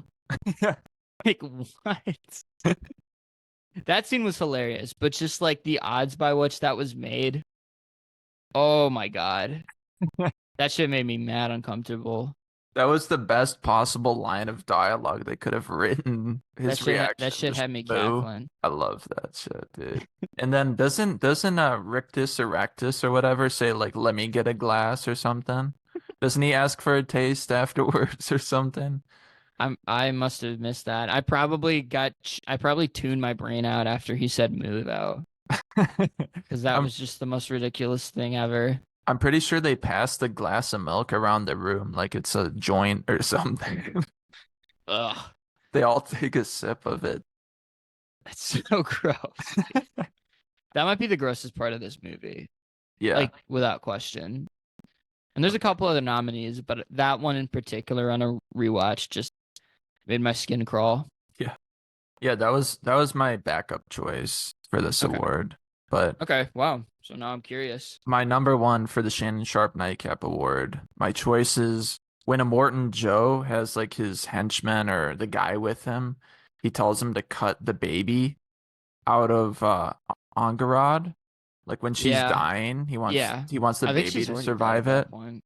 So he has like his right hand man perform like a on the spot abortion inside of a moving vehicle at like Yeah. fast speed. And like, thank God they Eh. didn't show it. I was really hoping they weren't going to show it, but I didn't know where this movie was going. It was so outlandish. I thought maybe they would show a bit of it. Thank God they didn't, but just this the idea of it is so nasty. Yeah, I did sort of forget about that scene. They do show a little though. I was actually particularly disgusted. You reminded me of this, of after he cuts the umbilical cord, he like uses it Oh like a jump yeah. rope. That shit actually, I forgot about that part too. That shit made me feel disgusting too. Yeah, I forgot about that. Yeah, he's playing around with it like it's a yo-yo or something. It's so gross. Yeah. There's a lot of fucking disgusting scenes in this movie. The Shea Wiggum Award for the biggest that guy. I I hope I'm saying this right. Hugh K is Byrne, no question. Only for the fact that he's strictly, I think, in Australian projects. I could be wrong, but he actually played two Mad Max villains. He Hmm. played Toe Cutter in the original Mad Max as the villain of that. And of course, he played a Morton Joe Yeah. in the Fury Road movie. And other than that, he is in 15 other movies. And in fact, he's been in two movies since 2000, the year 2000. Yeah, he was in Sleeping Beauty as Man 3. So, That's a coveted role right there.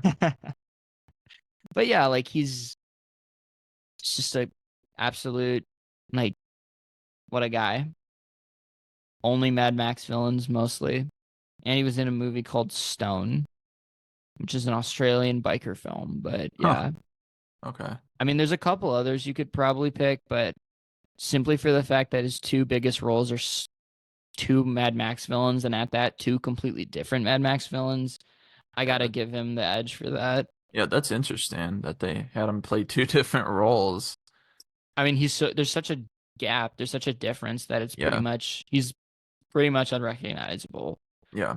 Just look up Toe Cutter in Right. Mad Max, and you like wouldn't even be able to tell. Um, I was just thinking for the previous award for the most out of pocket thing about this movie, I think it's that Letterboxd review you sent me last night about the Oh, I don't know if that's true or not, though. That was just like I don't, yeah, I don't know if it's true or not. that's a But I crazy feel like you can't just say that, right? Like, for any listeners on Letterboxd, go look this movie up on Letterboxd and it's the top review. Yeah, the most popular review. it's Ao Edebiri's review of it. It's absurd. It's she's just giving a confession on the internet. Well, and like that's like a big actress too. You know that, right? Oh, is she? Yeah, she's in The Bear, which is like a big television show. She was in the Spider-Man movies, or not the Spider, like the Across the Spider-Verse Oh, movies. Like she's a pretty big actress. She was in the Inside Out 2 movie that just came out. So I was like, interesting. wow. But Okay, yeah, this is fucking weird, dude. I'm on her Letterboxd profile. One of her favorite films is none other than Babe, the pig, bro, come on. All right, whatever. a That's George just, Miller masterpiece. I mean, it must be. But yeah, her review is some of the oddest thing I've ever read on this website. But anyway, the Shea Wiggum Award for the biggest that guy in this movie, I'm gonna give it to Nicholas Holt. Um, I'm not too familiar with him, to be honest. yeah, I recognized him from most notably the movie The Menu, which came out a year or two ago. Oh, okay. He's one of the main guys in there with Anya Taylor-Joy. He plays like they're on a date together. Um, he's also in the X-Men movies, or at least a couple of them. He Haven't plays seen those either. he plays Beast, or Hank McCoy is his real name. But he's also in Deadpool too, like as like a cameo type thing. But I mean, I just know him more of like I've seen him. Plays Nux, obviously. Yeah, we haven't really talked too much about Nux. Yeah. I like that they showed the perspective of like a Citadel person. I don't know if they did that in the previous movies, but Yeah. I don't know. I sort of appreciated that. No, he's I a think good he's actor. I good. like him. Yeah, he does a good job. I do want to give a shout out to Riley Keough for somehow finding him attractive in that one scene when he Yeah. has like fucking. That's like the weirdest scene ever. I just want to. This There's no award for this. I just want to put this out there. But like, I know that they have like a fucked up perception of sex because they're like breeders, and so like they don't really have a choice in their autonomy. Yeah. But like, I still don't quite understand how she falls for this guy. No offense to Nicholas Holt, by the way. But you just look completely. You're meant to look ghastly in this movie. I don't Yeah. think I'm being controversial No. here. Um, but like, he's just like lying in the back of his rig, and he has like crack pipe lips. He has like fucking. They're all chapped and white and shit because they're just sprayed with chrome. And I don't know. That's an interesting. I mean, game is game. At the end of the day, like, good on you, but goddamn, that's crazy. And also the fact, like, your pickup line is that you talk about your two cysts on your body, Larry and Barry, Oh yeah, that was like the crazy. fucking things on his neck. Yeah. This is Larry, this is Barry. And I'm like, and somehow that woos her. Write a book, dude, about talking to females. I'd fucking read it. If you're doing stuff like that, if you're pulling Riley Keough, goddamn. Yeah. But I guess our next award then is the Skip Bayless Award for hottest take. So I've sort of hinted at this already, but I'm just gonna put this out there. And I've already sort of displayed my criteria, but I believe that this is the best action movie ever made.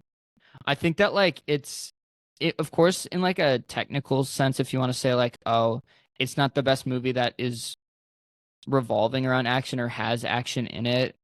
Like I don't think this is better than like The Dark Knight, but I think the action in it is clearly better than The Oh Dark. yeah.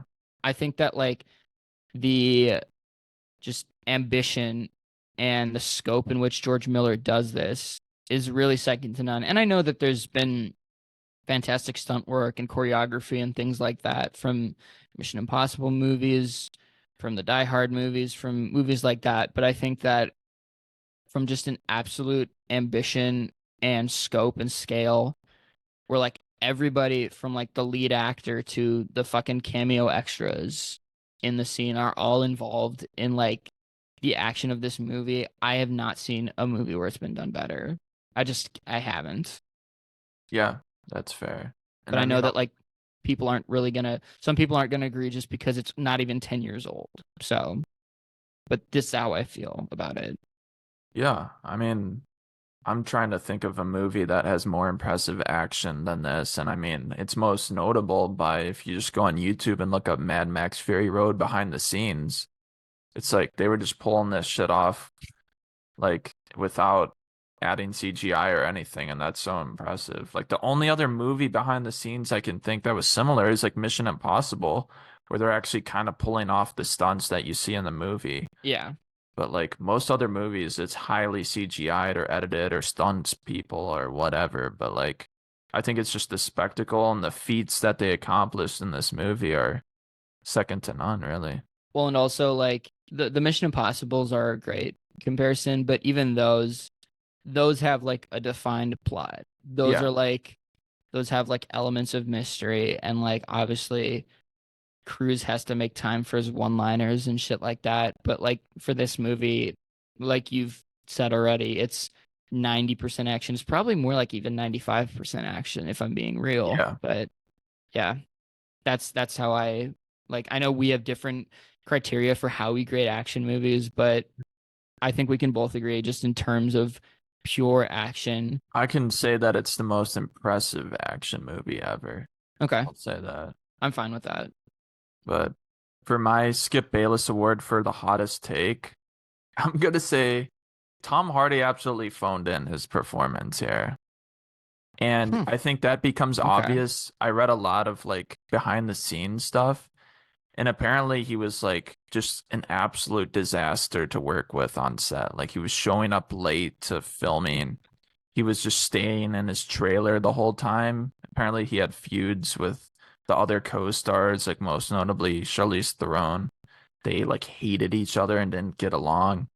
He said that, or Tom Hardy said that he didn't agree with George Miller's vision on the film at all. Like he disliked it up until he actually went to the movie theater and saw it, and then he apologized and regretted it. And he's like, okay, I see what this guy was cooking with.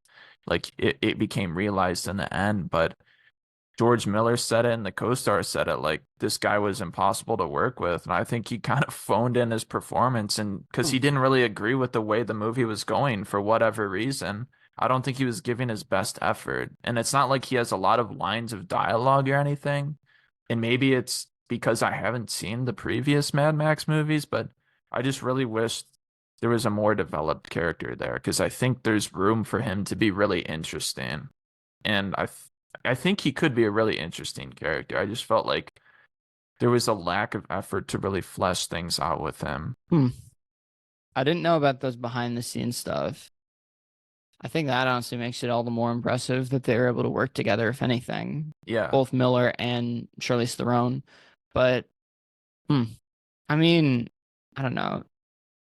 It's sort of hard because like with Tom Hardy, I don't know. I can't say he phoned it in. I think that the performance is just different from most action movies. I don't think he's like lazy No. in this movie, but I mean, if you want to say he's the worst part of this movie, I wouldn't have a problem with it. Because I mean, he's not. First of all, he's like I've said before, he's not the focal point of this movie to begin with. Um, and I know some people like were always wondering if he could replace Mel Gibson. Mel Gibson was more of a one-liner dropper, more charisma, Yeah. and just I don't know, a more interesting actor. No offense to him, but yeah, I agree in parts with that. Yeah. I mean, I was really wanting to like the Max character. I think he could have been really interesting. I was just let down by what I got. And maybe that's a mixture of how the script wanted it to be and how Tom Hardy delivered his performance. Yeah, I don't know who they would have replaced with, but hmm, I think he's fine. Yeah, he's fine. Um, moving on, the Arthur Kirkland Award for most unintentionally hilarious scene. I gotta give it to. I mean, the thing with this movie is like it's ridiculous to the point of being humorous. So you could certainly make an argument like whether or not this is supposed to be intentionally funny or not, or unintentionally funny or not. But I think the scene that stood out to me was the bullet Jesus Christ, the bullet farmer who gets sent by a Morton Joe to have to capture Furiosa. Hmm. And he goes in under the blue starry night that they're in and he just goes fucking berserk. He gets a flare flashed into his eyes, and then he brandishes two guns after telling a Morton Joe. He's just like, he says, just one angry shot for Furiosa. And then he gets the flare flashed in his eyes. He blindfolds himself, Yeah. and then he's like, I am the scales of justice, conductor of the choir of death. Sing, brother Hecker. Sing, brother Cook. Sing, brothers. Sing. and then he just fucking like opens fire on everybody. I don't know if you remember this, but he has like two fucking machine guns, and he just like shit like fires on everybody Yeah. and just totally goes berserk. And like he looks goofy, he sounds goofy, and then they start playing like the classical music. I don't remember what the song or the piece is called, but it's just so fucking ridiculous. It's really stupid. Yeah. That's where the movie gets a little too ludicrous for me, but I like it's still badass, Hmm. but I I was not like, oh, this is seriously amazing. I was like, oh, this is crazy amazing. Yeah. I forgot about that scene. Yeah. That was a good Oh, one. that's a fantastic scene. Yeah. Um, my pick for the Arthur Kirkland Award for most unintentionally hilarious scene, I'm gonna have to give it to I guess I'll say the end of the movie when the little midget in the wheelchair. I don't think they said his name in the movie, but I just looked it up after watching. His name is Corpus Colossus. I'm like, why the hell would they name him that? Like he's the smallest dude in the movie and his name's like Colossus, like he's like some huge colossal guy. I thought that was hilarious. And I don't even know what his role is. Like he's just is he like he's like the second or third person in charge after a Morton Joe leaves, it seems like. And he's got like this army Yeah. of little kids around him. Well, And those are supposed to be the future Citadel warriors, I think. yeah. And it's just funny. Like he's supposed to be in charge, but it looks like he has no idea what's going on. Just like the look on his face, and like all the kids are making the decisions for him. And it's just funny. It was weird and like surreal and funny. I don't even know how to describe it. Just the end of the movie, like where they're like, let him up, like when the Furiosa and Max and all of Yeah. them get back to the When they show Citadel. his body. I don't even know what his character's role was supposed to be. I honestly don't remember if he's a big component of the uh fucking what's it called? Of the prequel movie.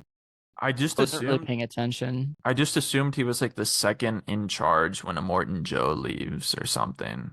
Because they all like look to him to make a decision, but he never actually makes a decision. It's always the war boys or the citizens or the little kids making a decision, it seems like. Yeah. Again, it's a weird civilization that they live in, so anything goes. It's like a Like bunch of like circus sideshow people. moving on, the Adam Driver Black Klansman Award for was he really acting? I don't really like there's no scene in particular where I'm like, oh, this is totally like this guy's definitely a weirdo, but I could be wrong. Do you have one for this? I wasn't Yeah, sure I what to just put. put the guitar guy. Like he's not even acting. He's literally just shredding on the guitar and having fun. That's a good pull. And that guy's actually a musician too, Yeah. like It's in like real life. Iota or something. Yeah. Yeah. Yeah, But I like mean, he's not even they didn't even tell him to act. They just said get wear this goofy costume and get on top of a semi truck or a big rig and start shredding on the guitar. And he's just having fun, just jumping around. that's just publicity. Yeah. And honestly, like, I don't know. I hope that guy got a lot of fans after this movie because he fucking killed it. Yeah. George C. Scott Award for overacting. Um, yeah, so I wrote down like giving out overacting awards to this movie is like giving out speeding tickets at the fucking Grand Prix. So, there's not really like a definitive answer. I guess if I had to narrow it down, I would say the Bullet Farmer. Just it's like he has one scene, never heard of from him again. Yeah. And then he goes out in a fucking blaze of glory, quite literally. But yeah, there's like a million eligible options for this one. Yeah, any character But besides yeah, Furiosa and Max. yeah, I'm curious to hear what your one is. I mean, I didn't have one. I just said like the War Boys in general. Anytime they're like yelling, they're like for Valhalla or like what do they Yeah, say? I'll see you at Valhalla or whatever, and they spray paint their mouth and they just jump out of a moving car with like spears and like sacrifice themselves. They just start yelling like they're like a hive mind. They don't think for themselves. They're just sacrificing themselves for the cause. the But I common guess crazies. if I had to choose, well, honestly, like Nicholas Holt's character Nux, like he overacts at parts, but at other parts he's more toned down. Like once they kind of get established with the crew on the big Yeah, rig, he kind of tones it down. But earlier in the movie, he's definitely up there for overacting. I don't know if it's his brother, but is it Slit? Is that his name? That guy's Slit, pretty yeah. crazy too. They're just delusional, dude. They don't really care. Yeah, they probably did too many whippets to even have like a working cerebral cortex, but Yeah. yeah. Um, yeah, like I said, overacting, you could pretty much go down the list after the third billing. Yeah. Everybody goes a little bit crazy in this movie. Mm-hmm. Um, but yeah, there's a million good answers for that. Moving on, would this movie be better with Casey Affleck? No, like there's not a single normal actor after probably the third or fourth credit in this movie. Everybody is just absolutely batshit crazy. And it works. Like, it's perfect for it. But I could not even imagine, like, I can't possibly think of a single character that Casey Affleck would have played. Me neither. He's too old to play one of the war boys, and I don't think he can dial it up like that.